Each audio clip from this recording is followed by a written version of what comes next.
السلام علیکم ورحمۃ اللہ وبرکاتہ۔ ڈائلاگ بیلاگ کے ساتھ میں صاحبزادہ محمد الرحمان اور میرے ساتھ حماد الحسن۔ ناظرین کرام، آج کا ہمارا جو ٹاپک ہے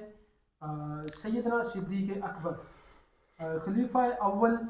افضل البشر بعد از انبیاء۔ سیدنا صدیق اکبر وہ ہستی، وہ شخصیت، وہ اعلیٰ مرتبہ شخصیت جن کے متعلق اللہ تبارک و تعالیٰ قرآن کریم کے اندر، اللہ کے نبی صلی اللہ علیہ وسلم اپنے فرامین کے اندر اور اپنی سنتوں کے ذریعے سے، یعنی کہ ان کو مسلح پہ کھڑے کے ذریعے سے ان کے فضائل، ان کے مناقب بیان کر کے اس دنیا کو، اس رہتی دنیا تک، جب تک قیامت برپا نہیں ہو جاتی تب تک ان کی افضلیت پر مہر ثبت کر گئے ہیں۔ ڈاکٹر صاحب اس حوالے سے کیا کہیں گے آپ؟ حضرت ابوبکر صدیق رضی اللہ تعالیٰ عنہ کا مقام انبیاء علیہ الصلوۃ والسلام کی جماعت کے بعد ساری کی ساری امتوں میں جو سب سے افضل انسان ہے وہ کوئی اور نہیں، سیدنا ابوبکر صدیق رضی اللہ تعالیٰ عنہ۔ حضور علیہ الصلوۃ والسلام نے فرمایا کہ میں نے سب کے احسان اس دنیا میں اتار دیے،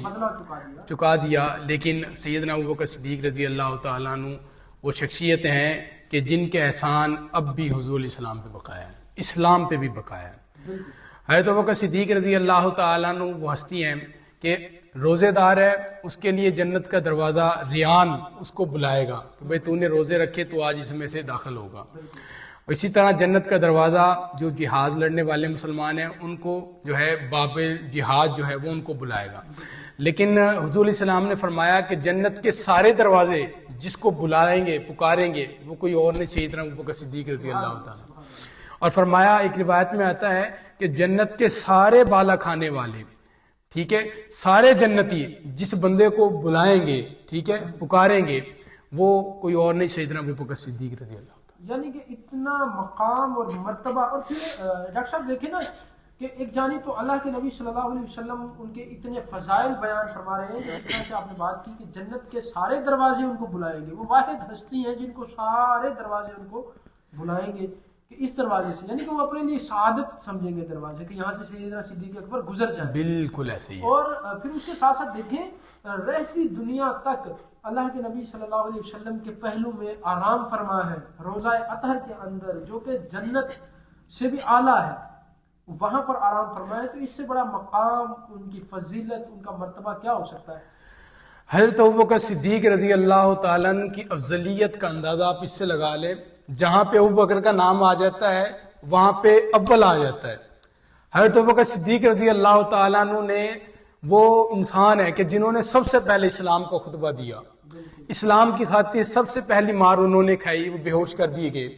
اور پھر جب ہوش میں آئے سب سے پہلے انہوں نے پوچھا کہ محمد صلی اللہ علیہ وسلم کا کیا حال ہے،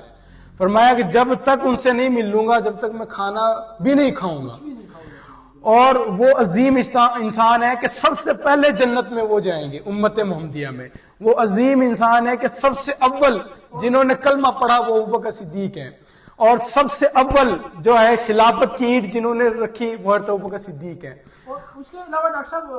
عشرہ مبشرہ میں بھی ہے، مبشرہ میں بھی ہے، زندگی کے اندر جنت کی بشارت دی گئی، ان صحابہ کرام میں بھی ہیں۔ اس کے ساتھ ساتھ دیکھ لیجئے کہ حضور علیہ الصلوۃ والسلام کا جو ہجرت کا سفر تھا، سبحان اللہ، کیسا کمال سفر تھا، وہ کیسی کمال ان کی وہ ساتھ تھا، ساتھ تھے بالکل،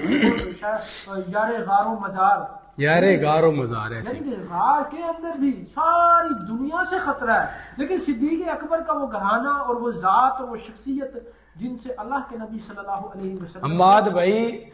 حضرت ابوبکر صدیق رضی اللہ تعالیٰ عنہ حضور کے جگری یار تھے، اور حضور نے فرمایا کہ میں نے جس بندے کے بھی سامنے کلمہ طیبہ کی دعوت رکھی، پیغام میں وحدانیت رکھا، فرمایا ہر بندے نے توقف کیا اور ہر بندے نے وقت مانگا سوچنے کا، لیکن حضرت ابوبکر صدیق رضی اللہ تعالیٰ عنہ وہ انسان ہے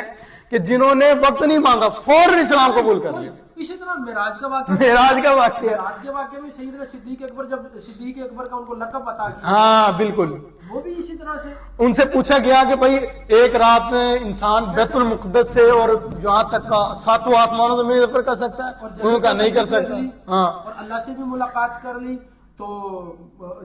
فوری طور پر انہوں نے کہا اگر میرے محبوب نے کہا پھر یہ ہو گیا. سبحان اللہ. عشق کا یہی مقام ہوتا ہے.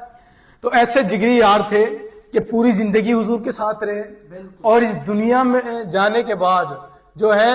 اگلی آرام گاہ میں بھی حضور علیہ السلام کے ساتھ رہے. اور حضور علیہ السلام نے فرمایا ہاکذا نبعث یوم القیامہ,